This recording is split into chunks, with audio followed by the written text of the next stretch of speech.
socotana waxaa iska leh biriir qamaan arrinayada oo halkaa maraysa iyada oo gabayadii la isku qoonsaday oo maansayahanadii labada qolo mid waliba uu dhab isu ilaalinayo cali dhuux safaraa soo galo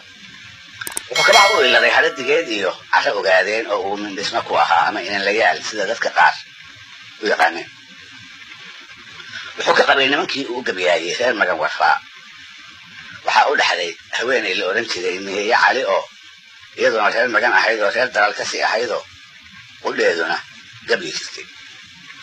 cali dhuux oo reerkiisii ambabax u ah ayaa haddaba habeen wuxuu la hoyday gabaya ay isku qolo ahaayeen oo la odhan jiray biriir qamaan waa dhulbahanta oo waa garaad faaraxoo waa nimanka la yidhahda warfa axmed kolka ninba waxbaa lagu xusuustaa biriir waxaa lagu xusuustaa tixihiisii hiddaha hambada iyo dhaqan wanaagga martida ku saabsanaa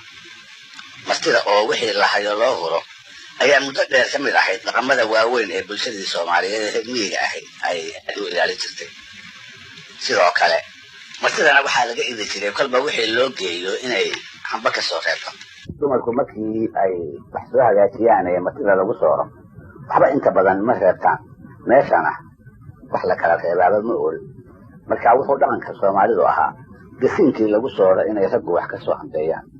oo dumarkii soo wanaajiyey iyo reerka dhammidii oo laga yaabo wax alla waxay haysteenba inay martida soo hordhigeen wuxuu hiddaha hambadu ahaa mid ay bulshada aad ugu fiirsato oo ciddii ku xadgudubta lagu xeebeeyo xataa waxaa loo fiirsan jiray xeerihii loo geeyey sida ay martidu wax uga cuneen sida fandaalada loo darsaday iyo meesha wax laga qaatay intay hoos u qoran tahay ama geesaha iyo wixii la mid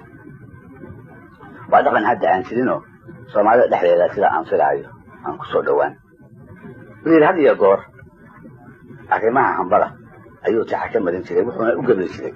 qolada garxatisee la yidhaahdo ciidagale ma aqaan wax uu ku maagay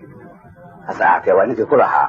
wadka daran wallaahi cabdo wee la mariyaaye afarteeda waaxood hambadu waafi ha ahaato waxya reerka lama dayn karee wiiqanka ogaada sadohaha wareeriyo kuwii waday u roonaada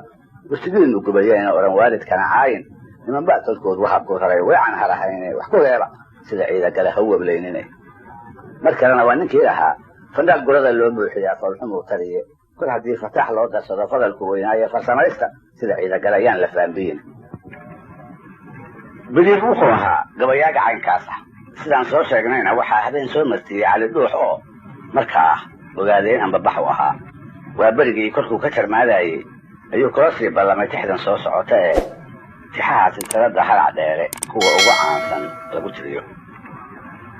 isagoo haddaba ku boorinaya inuu iska ilaaliyo wax kasta oo gabay isaga iyo qoladiisa u soo jeedi karaya ayuu biriir wuxuu cali dhuux ku yidhi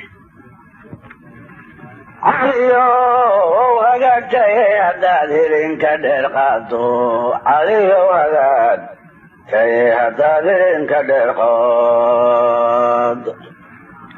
caliyow hagaagtaye haddaad hilinka dheer qaado hawdkaad maraysiyo cilaadu waynaala heshiise